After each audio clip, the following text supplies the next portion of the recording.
Peut-on se faire baptiser pour les morts? Alors, cette idée vient d'une épître de saint Paul, la première épître aux Corinthiens, au chapitre 15, verset 29. Voilà ce que dit saint Paul. « S'il en était autrement, que gagneraient ceux qui se font baptiser pour les morts? Si les morts ne ressuscitent, absolument pas. Pourquoi donc se fait donc baptiser pour eux? »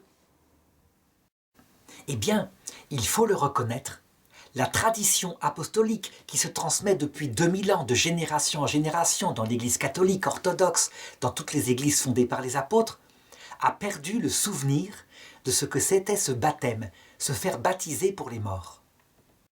C'est rare que quelque chose soit complètement oublié comme cela, et pourtant, visiblement, on a ici un cas particulier. Il faut donc essayer de reconstituer ce que ça peut être en gardant la plénitude de ce que l'Église a défini entre-temps comme étant dogmatique.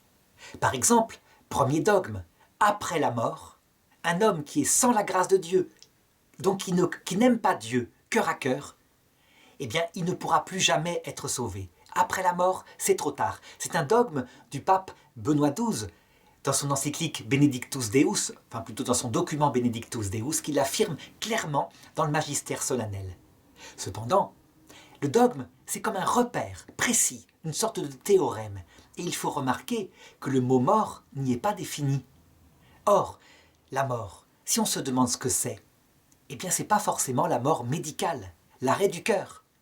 La mort, au point de vue biblique, c'est un passage entre ce monde et l'autre, qui peut se transformer en un séjour que Jésus cite, ou plutôt que saint Pierre cite à propos de Jésus, en disant « Il est allé prêcher aux morts, même aux morts qui étaient en prison, il est allé prêcher son évangile, eux qui séjournaient dans le sombre séjour de la mort. » C'est dans la première épître de Pierre, chapitre 3, verset 19, et c'est même répété au chapitre 4 de cette même épître, au verset 6.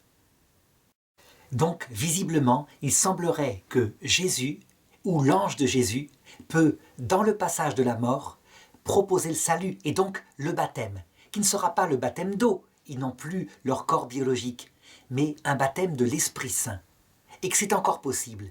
Alors tout prend sens. Ça veut dire qu'après ce passage ou ce séjour, un homme qui n'aurait pas la grâce, c'est parce qu'il l'a refusé. Ayant vu Jésus, il a méprisé son évangile d'humilité et d'amour. Et là, tout se comprend.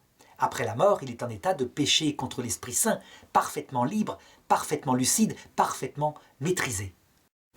Résultat, on peut penser que les premiers chrétiens, qui savaient que beaucoup de gens mouraient sans connaître encore le Christ, eh bien, priaient de tout leur cœur pour ces chers défunts, quelquefois qui étaient leurs parents, dans le passage de la mort, afin que le Christ vienne les chercher, afin qu'il les baptise, afin qu'ils soient sauvés. Et peut-être même avaient un rituel sacramentel où ils pratiquaient une sorte de baptême d'eux-mêmes, qui était en fait projeté par leur prière sur autrui, sur les leurs. De la même façon, chez les Mormons, les choses ont été réinventées, à savoir qu'ils récupèrent la généalogie de tous ceux qu'ils peuvent trouver, tous les ancêtres, et ils pratiquent une sorte de prière, de baptême, pour les sauver. Eh bien, c'est peut-être instinctivement ce que l'Esprit Saint rappelle à son Église, à savoir que la communion des saints va jusque dans le passage de la mort, où un homme qui n'a jamais connu le Christ, ou qui est mort en état de péché mortel, de faiblesse, peut être sauvé.